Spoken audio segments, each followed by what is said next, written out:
Selam arkadaşlar, ben Age of Tactics. Geçen hafta Issız Çöl'de 7 gün süren savaş etkinliğini güzel bir şekilde tamamladık. 150. sunucu olarak katılıyoruz savaşa ve rakiplerimiz bir hayli güçlü olan 110, 175 ve 183. sunucular olarak karşımıza çıkıyor. Ben bu videoda size gün gün neler yaşadığımızı, ne tür değişiklikler olduğunu ve nerelerden nasıl puanlar kazanabileceğimizi, savaşta çok etkili biri değilsek neler yapıp iyi bir sıralamayla güzel ödüller kazanabileceğimizi ve bu ödüllerle neler yapabileceğimizi falan bahsetmek istiyorum. Ve bunun için size gün gün çok güzel bir özet videosu oluşturdum. Buyurun başlayalım. Gün 1. İttifak binalarını inşa etme günü. İlk gün hem en kudretli vari hem de ıssız çöl etkinliği için kabile kesmeye başladık. Bir yandan da toplamaya bir tane ekip gönderdim. Bugün ayrıyeten verimli kaynak günü arkadaşlar. Toplamaya gönderme sebebim bildiğiniz üzere çöl haritasında bazı keşif görevlerimiz oluyor. Ben toplama görevini seçtim buradan. 10.000 birim üretip hızlandırıcı kullanmamak için ve de öncesinde eğitimlerimde toplamıştım zaten. Bu sebeple toplama görevini seçmek zorunda kaldım. Hemen elimdeki dayanıklılıkları kabile kesmeye başladım. Çünkü çölde bazı başarıları tamamlayıp ödüller toplayabiliyoruz. Bu gibi.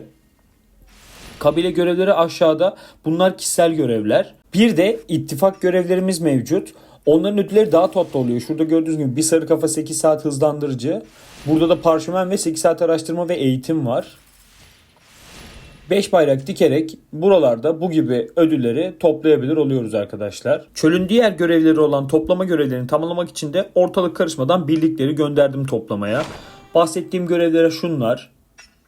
Böyle gördüğünüz gibi birçok görev mevcut. Kaynak toplayarak alabileceğim ve ödüllerinde de çok bir şey yok aslında ama yenileme biletlerimiz var burada. Şu sağ alttaki puan kısmından toplam ilerlememizi de takip edebiliriz. Basit bir kabile kesmeyle 800 bine yakın puan topladım bile diyebilirim. Birinci günün sonunda gün daha bitmemişken 15 milyon puan kastık. Bunun 9,5 milyonlu kaynak toplayarak 1 milyonlu kabilelerden, 1 milyonlu keşiften ve 3,5 milyonu antik kum tepelerinden aldık. Bu antik kum tepeleri nedir? Göstereyim hemen. Şurada gördüğünüz görevler kısmına çıkan kısımdan şöyle görüntüle diyerek bu görevleri seçiyorsunuz ve günde 6 tane görev tamamlayabiliyorsunuz. Buradan toplam 6 milyon puan alabilirsiniz arkadaşlar günlük olarak. Ben bir mor görevlerden de gerçekleştirdiğim için totalde 3,5 milyon puan aldım. Başarılara bakacaksak da kişisel görevlerden birçoğunu tamamladım. Şöyle tamamladıklarımdan göstereyim. Ya burada kişisel görev ödülleri biraz basit gibi geldi. Böyle ittifak ödülleri daha iyi gibi. İttifak ödüllerini birinci günden neredeyse tamamladık. Ben 20 milyon puan kassam onları da tamamlayacağız. Zaten toplamalarım geri çeksem büyük ihtimalle tamamlayacağım. Buradan totalde 20 tane sarı kafa alabiliyoruz. Yani etkinliğe sadece basit bir katılım göstererek 20 tane sarı kafa alabilirsiniz. Geri kalanlar hızlandırıcılar gibi görünüyor arkadaşlar. Gün 2. Hisarları ve rıhtımları aşıp sütun şehirlerini elinde tutma günü. Evet, ikinci gün başladı arkadaşlar. Hemen antik kum tepeleri görevlerine başladım. Ve halen puan kasabilmek adına toplamalara devam ediyorum haliyle. Zaten görevlerin içinde de kaynak toplama görevini seçtim ben. Bir yandan çöl puanı kasıyorum. Bir yandan da kum tepeleri görevlerini tamamlıyorum. Bu şekilde. Fetih başarılarındaki tüm ittifak görevlerini tamamladım. Kişisel görevleri de komple tamamlayacağımı düşünüyorum bu ekrandaki. Gördüğünüz gibi ittifak görevlerini tamamladım. Kişisel görevleri de tamamlayacağım. Hisar'ı geçtik arkadaşlar. Tabyamızı da attık öte tarafa. Aslında bu tarafta daha verimli toplama yapabilirim. Gördüğünüz üzere. Fakat biraz safe kalmayı düşünüyorum. Tabii böyle dediğime bakmayın. Ben büyük ihtimalle dayanamayıp bu 8. seviye madenler var ya şuralarda. Bu 8. seviye madenlere kesin girerim yani. Durmam ben. İkinci günün sonunda 39 milyona yakın puan topladık.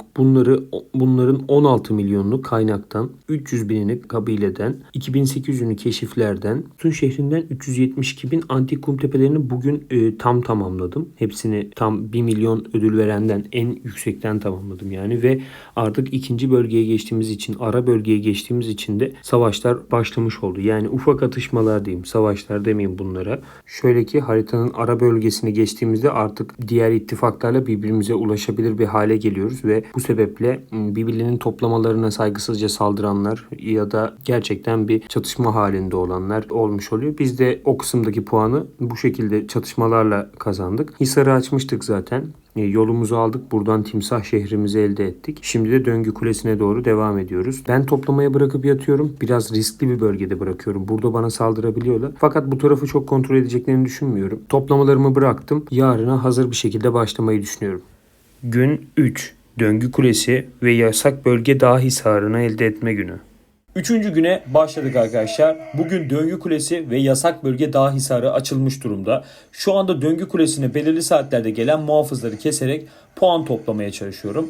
Issız Çöl etkinlik ekranına girerek hangi saatlerde muhafızların geldiğini şu sağ üstte görebilirsiniz. Mesela 5 ile 7 yazan saatler 8 ile 10 arası demek bizim Türkiye saatiyle. Muhafız kestikçe rastgele sandıklar düşüyor. Günde 10 ödül alabiliyorsunuz arkadaşlar ve ödüller şöyle gördüğünüz gibi. Bu sandıklardan rafine demir ve ham demir elde edebiliyoruz. Ben bir yandan da toplamaya devam ediyorum. Puan puandır abi. Ama tabii ki hırpalamaya da devam edeceğiz. Döngü Kulesi muhafızlarını kesmeye devam ederken günlük puan limitini doldurduğuma dair bir bildiri gönderdi sistem. Her gün 5 milyon puanı bu muhafızları keserek edinebiliriz arkadaşlar. Bu muhafız kesim saatlerine bir kez katılarak kişisel huzurlu ırmak yurt görevlerini tamamlamış oldum.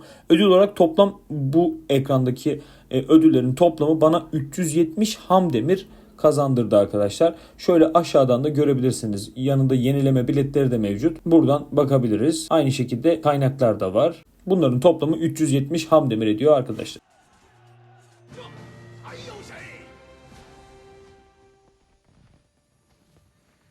Yasak bölge dağ hisarındaki geçireceğimiz 3 günlük sürecin ilk gününde, bu arada 3. gündeyiz, 38,5 milyon kadar bir puan topladım. Bunun 40-41 milyona çıkacağını düşünüyorum. Çünkü daha toplamalarımı geri çekmedim. Döngü Kulesi'ni aldığım için 5 milyon Döngü Kulesi'nden geldi. 12 milyon kadar kaynak toplamı var. Az önce dediğim gibi bu artacak. 650 bin kadar kabilelerden kazandık. 1,6 milyon keşif, 2,4 milyon Sütün şehrinden. Antik kum tepeleri görevleri biliyorsunuz ki günde 6 tane alabiliyorum. Ben 4 tanesini o mor görevlerden alabildim. Mor görevlerde 500 bin puan verdiği için 4 çarpı 500 binden 2 milyon, 2 tane de sarı görev aldım. 1 milyondan 4 milyon puan toplayabildim. Bugün bu ara bölgedeyken bir savaşlar, atışmalar, çatışmalar gerçekleşiyor tabii ki. Hatta ben 4. ve 5. günde daha sıkı çatışmalar olacağını düşünüyorum. Birazdan da anlayacaksınız zaten. Ufak çatışmalarla da 13 milyon kadar bir puan topladık. 3 günlük süreçte 95 milyon kadar bir puan topladık fakat burada bazıları saçmalamaya başladı. 560 milyon biraz ciddi bir puan yani. Map'i inceleyecek olursak da Timsah şehrini zaten almıştık. Buradaki Döngü Kulesi'ni de edinmiştik. Boğa şehrini aldık şuradan.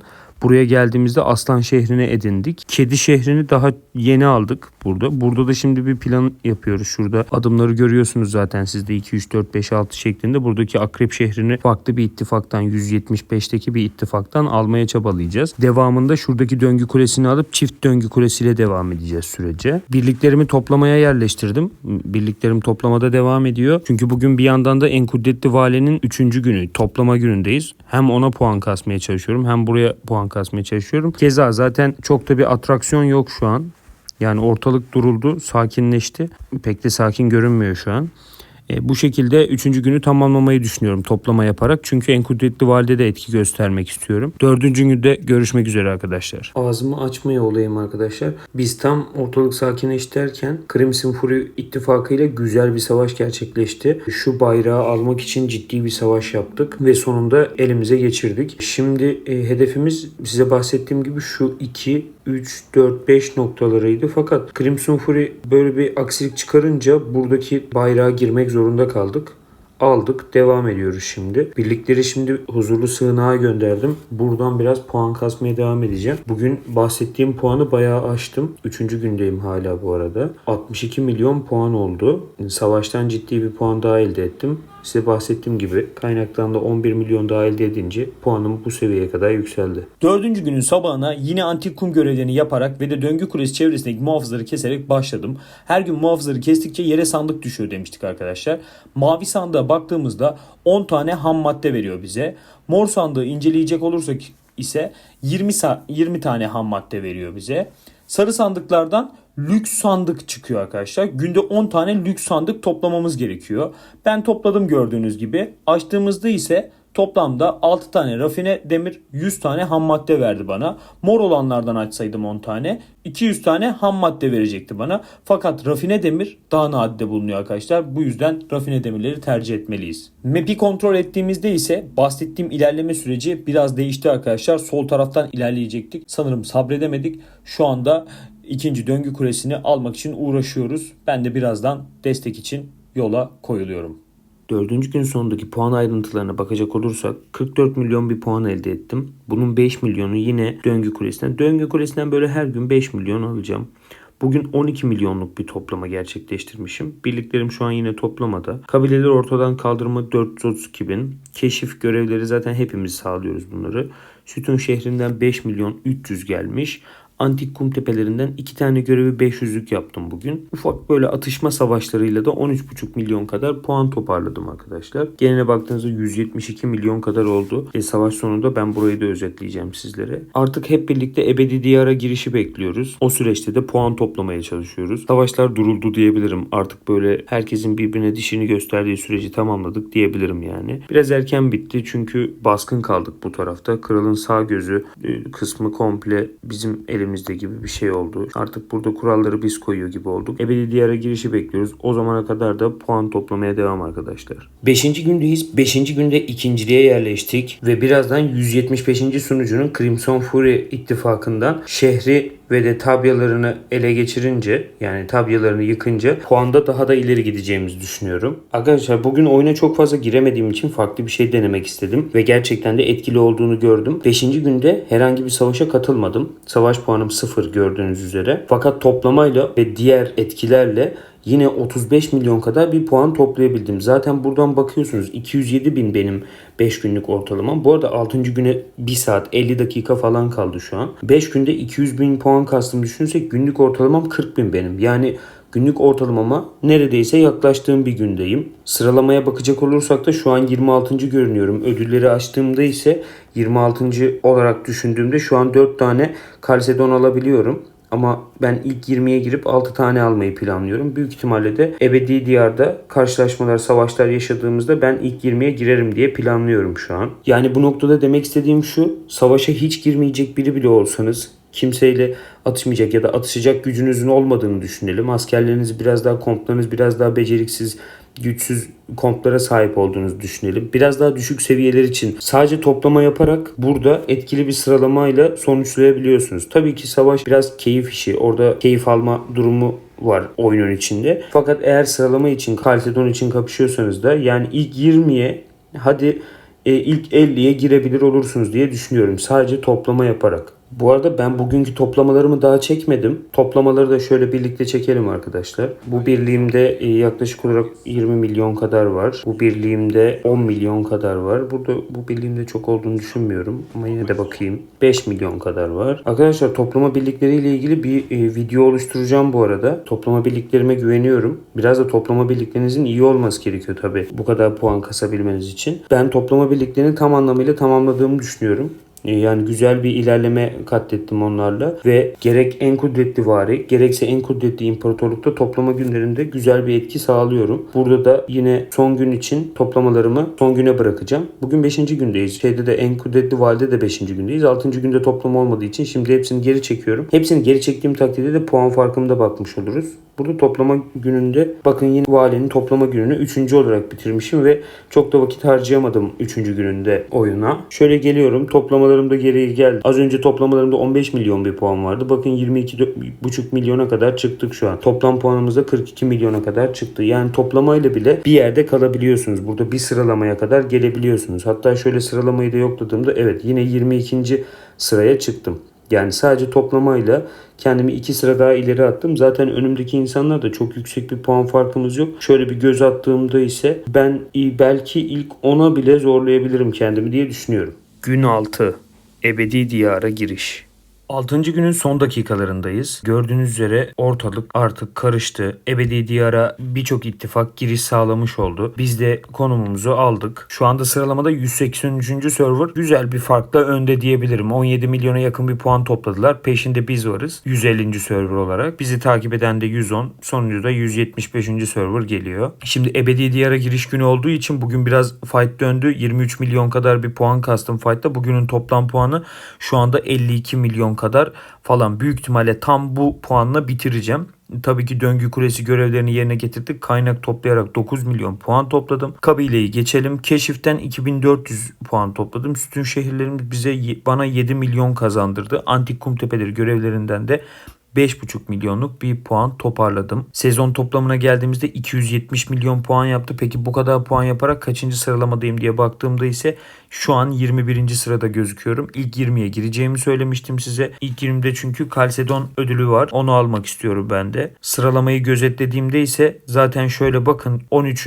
baz alarak bakayım. 308 milyon puanı var. Bende 270 milyon kadar bir puan var. Yetişirim. Ona bile yetişirim. Hatta biraz daha fazlasını düşüneceksem ilk 10'a dahi girerim diye düşünüyorum. Son gün biraz benim için fight'lı geçecek. Biraz mücadele etmeyi düşünüyorum. Map'i kontrol edeceksek de Akrep şehrini almıştık CF'den. CF ittifakından. Crimson Fury'ye burayı geri verme durumunda kaldık. Çünkü içeride 183 ile ciddi bir mücadele ediyoruz. Ve şu an herkese ihtiyacımız var gibi duruyor. Burada da CTR ittifakımızla bizim serverımızdaki ittifakla zaten işbirliği içinde ilerliyoruz. Şöyle bakın 183 burada da inanılmaz bir baskınlık kurdu. Bildiğin şu an Aura Sarayı'nı çevrelemeyi amaçlıyorlar. Hepimizin önünü kesmekle ilgileniyorlar şu an. Şu an hatta biraz fight dönüyor fakat katılamıyorum. Birliklerimi toplamaya koydum. En kudretli imparatorluğun son günü yaklaşıyor. Onlarla da son günde güzel bir puan kasmak istiyorum. En kudretli imparatorlukta ise şu anda genel sıralamada 15. sıradayım. Yani ilk 25'e girdiğim takdirde zaten şu ödülden 40 kafa alıyorum. Bende Rani var 30 kafa pardon. Rani Durgavati'yi de bu şekilde 5 yıldıza çekmiş olacağım. Hiç para yatırmadan yani hiç sarı kafa kullanmadan Rani'yi 5 yıldıza çekmiş oluyorum artık. Belki ilk ona da girebilirim diye toplama görevlerimi de yerine getirmeye çalışıyorum. Çünkü son gün görevlerine baktığımızda burada toplama, kabile her şey var biliyorsunuz siz de. Zaten bugünün bitmesine şu anda 40 dakika kadar bir şey kaldı. Yani 40 dakika daha sabredip artık ben de şurada bir yerde konumumu alıp savaşa dahil olacağım. Zaten buralardaydım. Bugünkü puanı buralardan elde ettim. Fakat baskınlığı ciddi kurdular. Bir de durulmuştu ortalık. Şu an yine bir hareketlilik söz konusu rakip tarafından. Toplamaları geri çektiğim bakın bizim bayrağa saldırıyorlar şu an. Toplamaları geri çekmem gerekiyor olabilir. Dakika kadar kaldı. 40 dakika daha tutabilirlerse, biraz daha dayanabilirlerse, bir kişi eksik kalırlarsa yani. Burayı da toplayıp ben de savaşa dahil olmayı düşünüyorum. Bugünkü puanı buradaki savaşlarda toparladım. Fakat rakibimiz cidden güçlü. İttifak sıkı bir ittifak. Zaten sıralamadan da Faker'a bakın 1. sırada 1 milyarlık puanı tek bir kişi kastı. Yani buradaki aslında total farkın 1 milyarını şurada iki ittifak 1. ile 2. arasında 1,8 milyar kadar fark var. 1 milyarını bir kişi sağlıyor. Zaten Faker'la mücadele etmek bile zor olmuş oluyor bu durumda. O yüzden biraz az puan kasabildim. Toplama gününün son gün olduğunu fark ettim. 40 dakika sonra yeni güne geçiyoruz arkadaşlar. Savaşlar başlıyor. Gün 7. Ağrı Sarayı için savaş başlasın. 7. gündeyiz. 7. günde durumlar bizim için hiç olumlu ilerlemiyor arkadaşlar. Bir ihanete uğradık. 185'teki Crimson Fury ile anlaşıp 183'ü indirmeye çalışıyorduk ki bizim tamamen Ebedi Diyar'la bağımızı kestiler. Bunlar birlikte anlaşıp bize karşı bir ihanet gerçekleştirdiler. Şimdi savaş esnasındayız. Aura'yı alamayacağız büyük ihtimalle. Aura savaşı başladı. Kapışma halindeyiz. Muhafız geldi. Muhafızın bir 4 dakika kadar bir süresi var. Muhafızın gelmesini bekliyoruz. Ben buradan toplayabildiğim kadar puan toplamaya çalışıyorum. Zaten 74.000 kadar bir puan kastım. Sıralamada da ilk 18'de falanım galiba. Döngü kulesinden bugün bir puan alamadık. Bunları zaten gün sonunda bir açıklık getirip göstereceğim sizlere. Muhafız doğdu. Şimdi muhafızı kesmeye çalışıyoruz. Fakat etrafımızdakiler çok etkili olduğu için biraz kaçamak girmeye çalışıyorum içeriye. Büyük ihtimalle beni buradan silecekler zaten ama bir puan kasmak istiyorum oradan da. Heyecanı da yakalamak istiyorum yani. Şu anda kılıç ve mızrak askerlerim çok sayıda var. Fakat okçu ve süvari askerlerimi yitirmek üzereyim. İyileştirici falan da kalmadı elimde. Birkaç gündür savaş halindeyiz. Bundan önce de en kudretli imparatorlukta iyi bir boy göstermiştik. O yüzden çok fazla askerim kalmadı. Biraz zor mücadele ediyorum yani ki zaten haritadan da silindiğimiz için çok da aslında önemli değil bu durum benim için.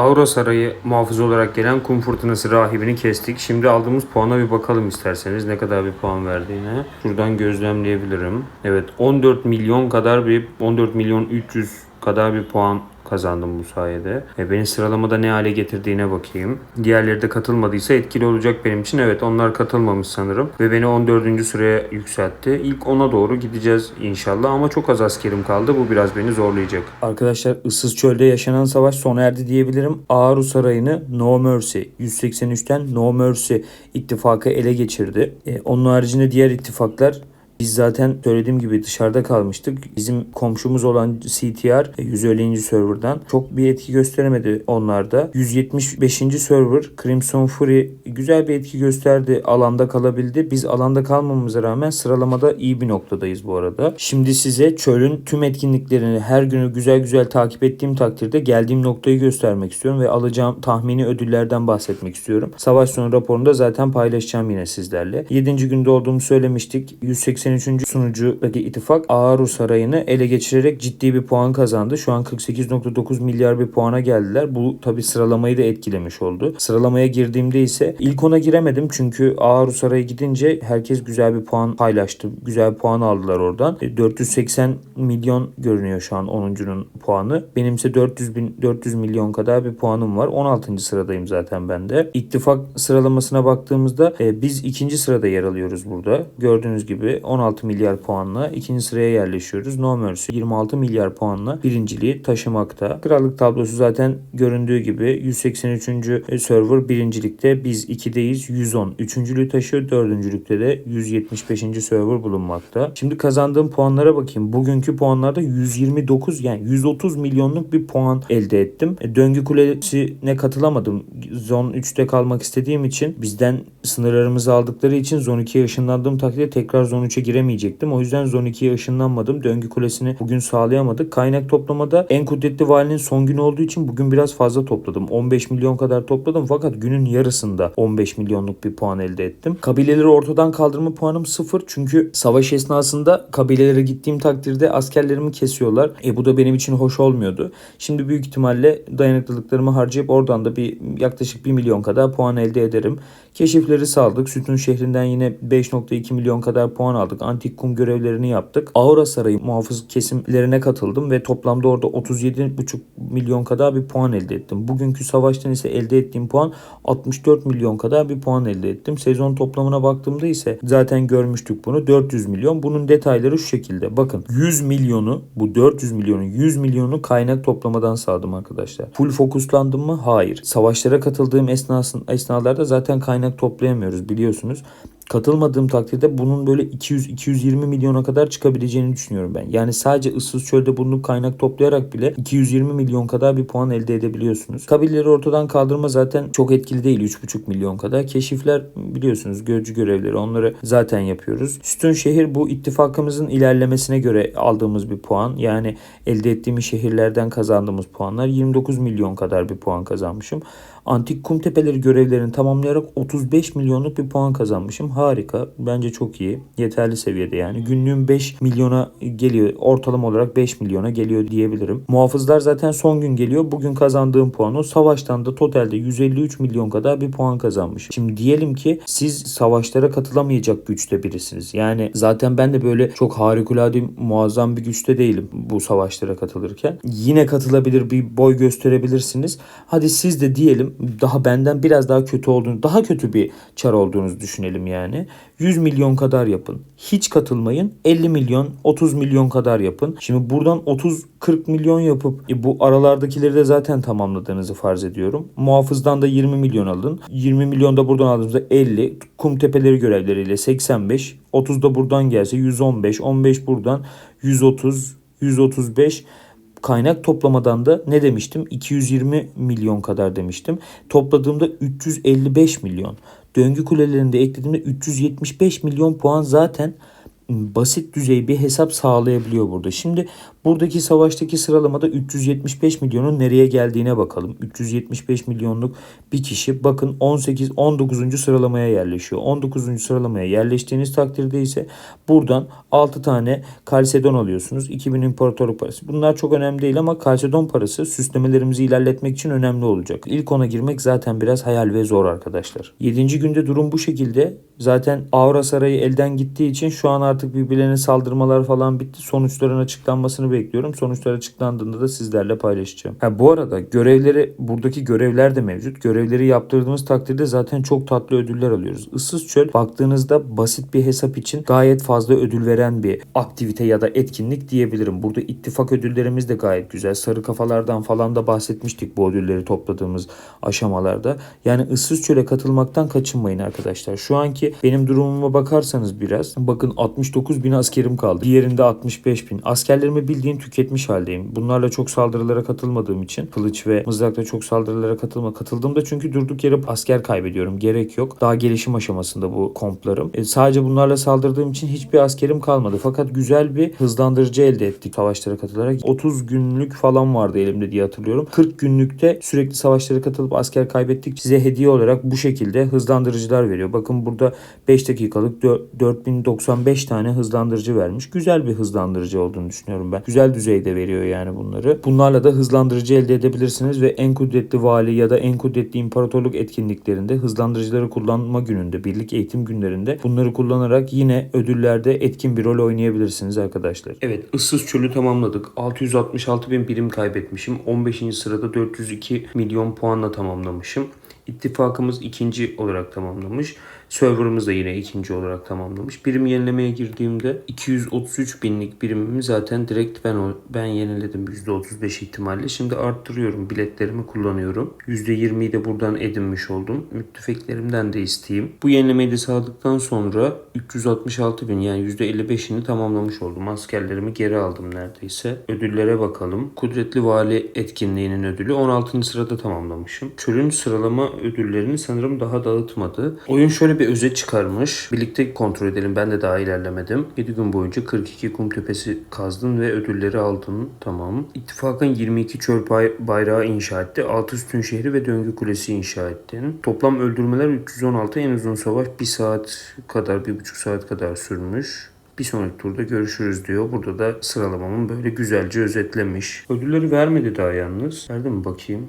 Arkadaşlar ittifakım ikinci olduğu için 4 tane binek ve kayıt salonu ünvanı aldık. 50'şer tane de 1 saatlik inşaat ve araştırma hızlandırıcı verdi. Bunu alalım. Yine Issız Çöl krallık sıralamasında ikinci olduğumuz için de 4000 imparatorluk parası aldım ve 20'şer saatlikte inşaat ve araştırma hızlandırıcı. Bu da benim sıralamam sanırım. 15. olduğum için bahsettiğim Kalsedonlardan aldım 6 tane. 2000 tane de imparatorluk parası ve 1 saatlik 10 saatlik ortak hızlandırıcı almışım. Bu Kalsedonlar neden önemli? Süsleme atölyesinde burada süs eşyalarımızı güçlendirme konusunda Kalsedonlar çok önemli. Niteliklerini dağıtmak için bu Kalsedonlara ihtiyacımız var arkadaşlar. Ben az önce seviyelerini yükseltmek için ham demirlerimi kullandım. Bu sebeple şu an yükseltme yapamıyorum fakat ham demir kolayca elde edilebiliyor zaten. Yine Issız Çöl'de kazandığım 20 tane rafine demirle bakın şuradaki 21. seviyeyi açtım. Rafine demirler de bunların seviyelerini arttırma konusunda işimize yarıyor. Bu çölde toplam 21 tane rafine demir kazanmışım. 20'sini zaten bu seviyeyi açmak için kullandım. Şimdi seviyesini arttırdıkça da süvarilerin can bonusunu arttırmış olacağım.